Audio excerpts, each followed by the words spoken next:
Bismillahirrahmanirrahim. Assalamualaikum warahmatullahi wabarakatuh. Dan wasyukurillah amma ba'du. Baik, selamat pagi anak-anak sekalian, siswa kelas 10 IPS 2 SMA Manchester. Bagaimana kabarnya? Apakah kalian sehat semua? Semoga kita semua dalam lindungan Allah Subhanahu wa taala.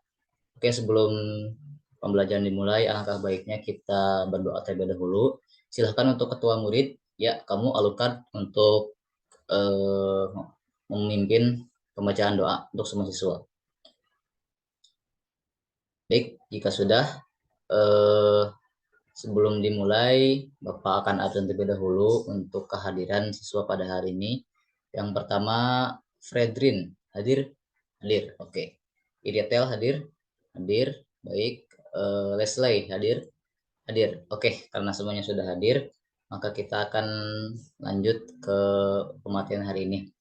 Seperti yang sudah Bapak share kemarin ya, untuk pertemuan sekarang kita akan membahas tentang eh, pemahaman dasar geografi. Nah, pemahaman dasar geografi ini apa aja sih yang akan kita pelajari? Nah, untuk yang pertama kita akan belajar prinsip geografi. Nah, prinsip geografi. Sebelum kita membahas apa saja prinsip geografi, Bapak akan tanya terlebih dahulu kepada kalian, apa sih yang dinamakan dengan prinsip? Ada yang bisa menjawab? Oke, jika tidak, katakan bahwasanya prinsip itu adalah suatu pernyataan fundamental atau kebenaran umum maupun individual yang dijadikan oleh seorang atau kelompok sebagai sebuah pedoman untuk berpikir atau bertindak. Itu yang namanya dengan prinsip. Sedangkan geografi sendiri dalam suatu definisi dikatakan itu ilmu pengetahuan yang mempelajari persamaan dan perbedaan geosfer dengan mempergunakan pendekatan ke lingkungan, kewilayahan dalam konteks keuangan. Nah, itu sekilas terkait prinsip geografi. Nah, seperti yang sudah Bapak share kemarin videonya, apakah semuanya sudah nonton? Ya, kalaupun Anda yang belum nonton, mungkin Bapak akan share lagi sedikit untuk videonya ya. Nah, ini. Bentar.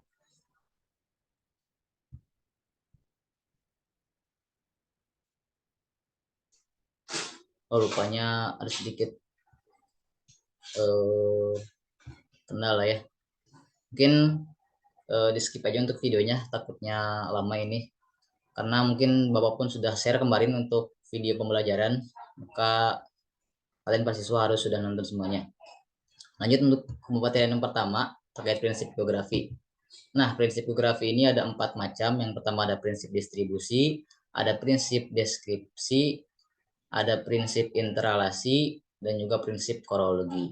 Nah, dari keempat prinsip ini memiliki arti yang berbeda. Kemana yang pertama prinsip distribusi itu bahwasanya geografi ini menganut prinsip karena adanya persebaran fenomena geografi yang tidak merata di muka bumi. Kemudian ada prinsip deskripsi merupakan penjelasan lebih jauh mengenai gejala-gejala yang diselidiki atau dipelajari melalui penggambaran bentuk keterkaitan antara alam dan manusia. Itu yang disebut dengan prinsip deskripsi. Kalau prinsip interrelasi, singkatnya ini merupakan prinsip timbal balik atau sebab akibat. Berhubungan dengan timbal balik atau keterkaitan antara fenomena yang satu dengan fenomena yang lainnya. Dan yang terakhir prinsip korologi. Nah, prinsip korologi ini merupakan perpaduan dari ketiga prinsip sebelumnya, yaitu persebaran, interrelasi, dan interaksi, serta deskripsinya dalam ruang. Itu pengertian dari keempat prinsip geografi. Selanjutnya, ini mungkin Bapak akan mengasah eh, analisis kalian dalam memberikan contoh. Coba sebutkan contoh dari masing-masing prinsip geografi secara sederhananya. Oke, ada yang bisa menjawab? Jika tidak, mungkin Bapak kasih contohnya. Ya, untuk prinsip distribusi ataupun prinsip penyebaran ini, Bapak kasih contoh misalnya penyebaran potensi air yang berbeda dari satu tempat dengan tempat yang lainnya, atau misalnya persebaran penduduk di suatu daerah yang berbeda. Jadi intinya prinsip distribusi ini kata kunci itu adalah penyebaran. Jadi penyebaran yang berbeda di antara satu wilayah ataupun di antara satu dengan yang lainnya. Itu yang dinamakan dengan prinsip distribusi. Sedangkan ada prinsip deskripsi. Deskripsi itu artinya adalah penjelasan. Sebagai contoh misalnya peta penggunaan tanah mempermudah analisis wilayah untuk kesesuaian lokasi fasilitas umum seperti terminal, rumah sakit, dan pusat perbelanjaan. Jadi deskripsi ini lebih ataupun kata kuncinya ini merupakan penjelasan dari suatu pernyataan ataupun fenomena yang disebutkan. Itu namanya prinsip deskripsi. Kemudian yang kedua adalah yang ketiga, mohon maaf, ada prinsip interrelasi. Prinsip interrelasi ini tadi sudah dikatakan bahwasanya merupakan prinsip sebab akibat. Sebagai contoh, misalnya banjir disebabkan oleh sampah yang menumpuk, kebakaran hutan disebabkan oleh pengundulan hutan, dan sebagainya. Itu prinsip interrelasi. Jadi interrelasi itu kata kuncinya sebab akibat. Itu yang dinamakan dengan interrelasi. Kemudian yang keempat, yang ataupun yang terakhir adalah prinsip korologi. Contohnya ini kan tadi sudah dikatakan bahwasanya korologi ini mencangkup dari ketiga prinsip sebelumnya, prinsip deskripsi, distribusi, dan juga interrelasi. Maka sebagai contoh misal adanya kesenjangan pembangunan di Pulau Jawa dan Pulau bagian timur Indonesia sehingga menyebabkan padatnya jumlah penduduk di Pulau Jawa. Nah, jadi itu kan dari contoh tersebut dapat kita katakan mengandung adanya prinsip distribusi, adanya prinsip deskripsi, dan juga ada prinsip interrelasi. Jadi prinsip paralogi itu adalah gabungan dari ketiga prinsip tersebut. Nah, itu mungkin penjelasan terkait prinsip geografi. Selanjutnya, ada pendekatan geografi. Nah, jadi pemahaman dasar geografi yang kedua ini adalah terkait pendekatan geografi. Pendekatan itu apa sih?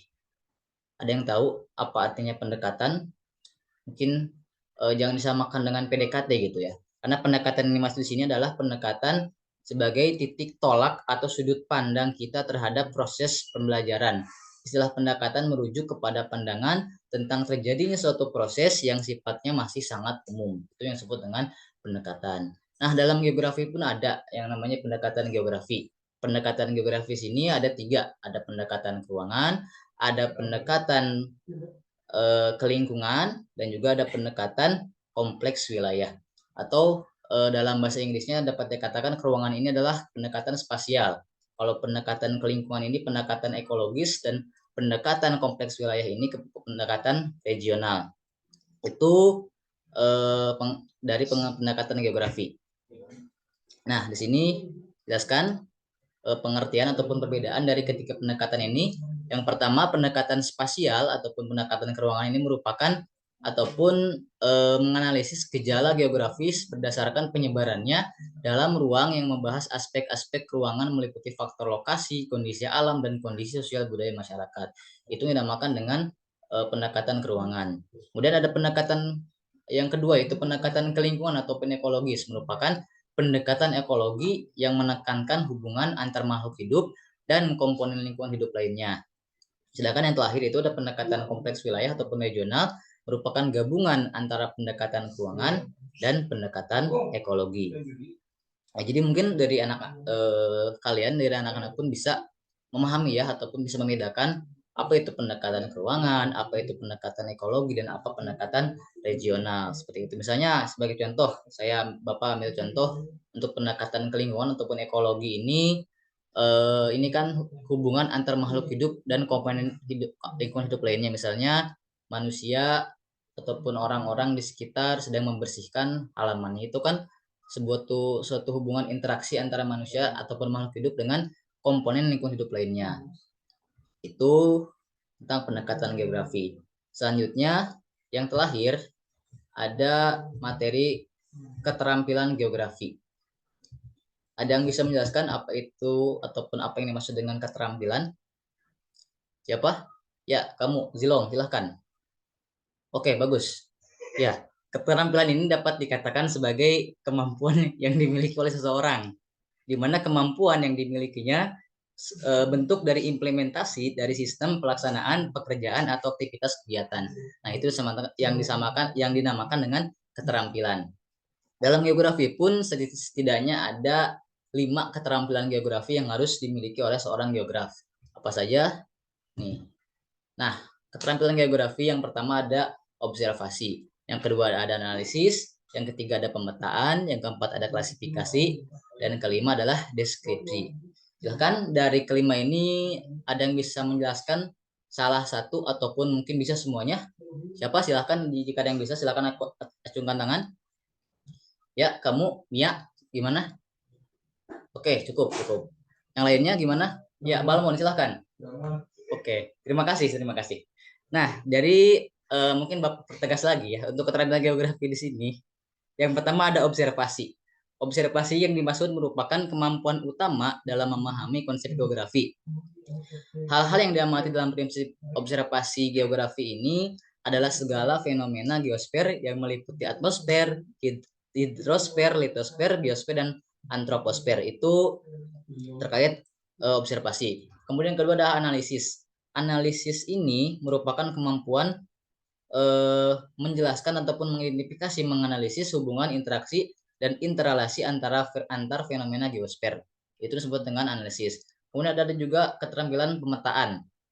Pemetaan ini seorang ahli geograf harus mampu membuat dan membaca peta dengan baik. Semua fenomena geosfer bisa dipetakan, mulai dari fenomena fisik hingga sosial. Jadi pemetaan itu lebih ke penempatan-penempatan secara bijak gitu. Kemudian ada klasifikasi. Nah, klasifikasi ini merupakan ataupun dapat sederhananya pengelompokan merupakan kemampuan mengelompokkan fenomena-fenomena geosfer berdasarkan syarat-syarat tertentu digunakan untuk melakukan analisis terkait antar fenomena. Dan terakhir adalah deskripsi. Mungkin deskripsi pun tadi sudah dijelaskan ya di bab prinsip geografi bahwasanya deskripsi ini merupakan kemampuan untuk menjelaskan fenomena geosfer yang terdapat di muka bumi secara detail dan optimal sehingga orang lain yang mendengar atau membacanya seolah-olah melihat fenomena alam itu secara langsung. Nah, itu penjelasan terkait keterampilan geografi. Nah, kemudian sebelum ditutup, silahkan dari kalian bisa memberikan contoh penerapan dari keterampilan geografi. Bebas, baik itu dari observasi, deskripsi, klasifikasi, pemetaan, ataupun analisis. Silahkan ada yang bisa? Ya, kamu. Siapa namanya? Alpa. Silahkan. Oke, baik. Tadi sudah dijelaskan oleh saudara Alpa ini bahwasanya contoh penerapan dari analisis ini dia mengatakan hubungan keterkaitan antara perilaku manusia dengan kondisi lingkungannya. Bagus, karena ini masuk dalam seperti pendekatan ekologis yang mana adanya sistem interaksi antara manusia dengan makhluk dengan lingkungan hidup lainnya. Seperti itu. Mungkin untuk pertemuan kali ini cukup sampai sini saja karena Bapak pun ada rapat sekarang dengan kepala sekolah jadi gak bisa lama-lama ya, mohon maaf. Jadi untuk PR silahkan kalian rangkum untuk materi ini dan juga simpulkan dari video yang telah Bapak share kemarin di Google Classroom ya. Baik, untuk sekarang dicukupkan sekian. Kita akhiri pembelajaran kali ini dengan membaca hamdalah bersama-sama. Alhamdulillahirobbilalamin. Sekian, wabillahi taufiq wal hidayah. Wassalamualaikum warahmatullahi wabarakatuh.